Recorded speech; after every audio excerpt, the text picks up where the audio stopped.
আসসালামু আলাইকুম, আশা করি সবাই ভালো আছেন। আপনারা যখন এয়ারপোর্টে ঢুকবেন, এয়ারপোর্টে ঢুকতে বেসিকলি এরকম 6টা গেট থাকে।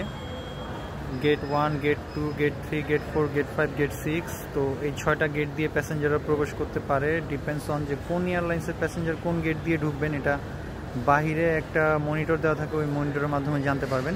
তারপর ভেতরে এসে হেল্প ডেস্কে জেনে নিতে হবে যে আপনার চেক ইন রো কোনটা। রো থাকে 6টা, ABCDE। তো এই 6টা রো এর কোন রোতে আপনার চেক ইন কাউন্টার হবে আর কয়টার সময় ওপেন হবে, এটা আপনি হেল্প ডেস্কের মাধ্যমে জেনে নিতে পারবেন, ঠিক আছে।